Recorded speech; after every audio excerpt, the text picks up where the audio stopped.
Welcome back to Columbus, Ohio, and the 2006 UPA College Ultimate Championships.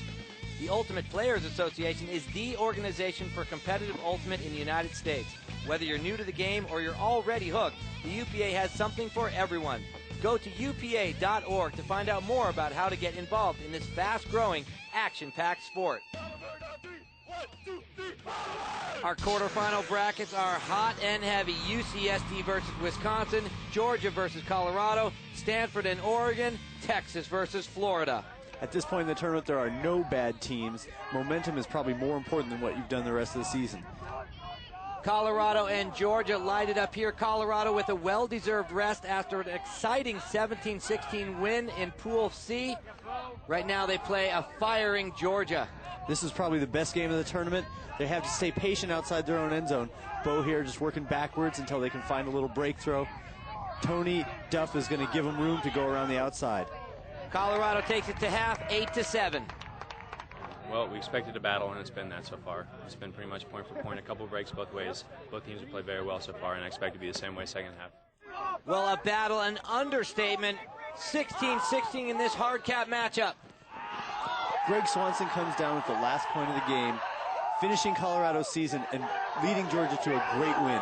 Awesome second effort to bring this one in just inside the goal line. Well, what an upset for Georgia. The well-rested Colorado team has no excuses. Georgia just out-hustled them here in the second of Colorado's hard cap games. Joel Indall's a top defender. He just wasn't able to complete that D. Great catch by Swanson. Definitely disappointed, but I mean, we fought pretty hard. I don't think we really let ourselves down. Just a few mistakes here and there. Georgia played one heck of a game. I wouldn't take anything away from them. Georgia was playing lights out, and they really came out on fire, and they were hustling. They were giving a lot more energy than I've seen them give it at any point this season. So, you know, props to them for stepping up and really bringing it this game. And we just couldn't complete our throws. You know, it was as simple as that. We couldn't throw with our teammates, and a few too many turnovers. You know, like you say, it was a very tight game. Came down to the wire. One less turnover out of the 20 that we had would have won us the game. I mean, we knew Colorado was a great team going in. We knew they had a really smooth offense that we had to try and get a couple breaks from. But we knew that we had the legs, we had the depth to push through. And, you know, they were playing a rotation, maybe 12, 13 players. We were playing 22, 23, 24, 25 players. So we knew our depth was going to come in handy. And, you know, we just pushed through. We ran hard. And we ultimately pulled it out by 1 point. So that's it. A lot of heart for Georgia. Colorado goes home. Georgia looks for one of their best finishes of the season as the quarterfinal highlights continue. Wisconsin versus UC San Diego. Wisconsin, you've heard their story. They are playing magically. They're playing great, but San Diego also gave them a bunch of chances. This is an uncharacteristic game for San Diego, but even at their best, they might not be able to take Wisconsin on this day. The Hodags roll 15-5. Next up, it's Stanford and Oregon, Northwest regional rivals.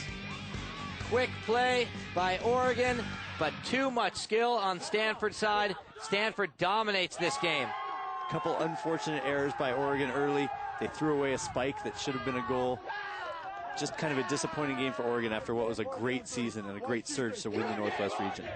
So Stanford wears down Oregon's defense to win 15-11. They'll go on to face the winner of Texas versus Florida. Florida's been dominant this tournament. Their deep game's working. Their handlers are working. Texas is going to have to play their absolute best game to win. Well, although Florida had a bye and was rested, Texas took an early lead, but it was Florida at the half, 8-7. Florida pushed that lead to 14-11 here, where they're in a rhythm just taking the easiest throw possible on every point. Sometimes it's short, and sometimes, like on this huck, 60 yards to Gray Kirkmeyer, it's a long one. That's going to finish the game, 15-11. Florida takes the win.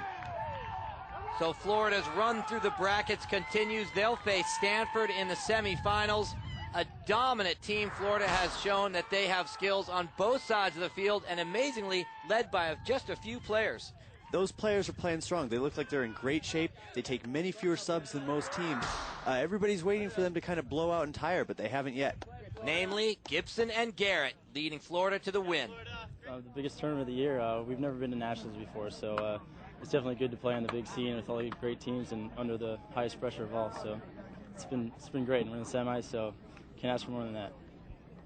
Well, our goal is to win. We're going to accept nothing less. So we're excited, and we want to take it to these guys. So a confident Florida joins Stanford in semifinals. Georgia facing off with Wisconsin. The semis coming up.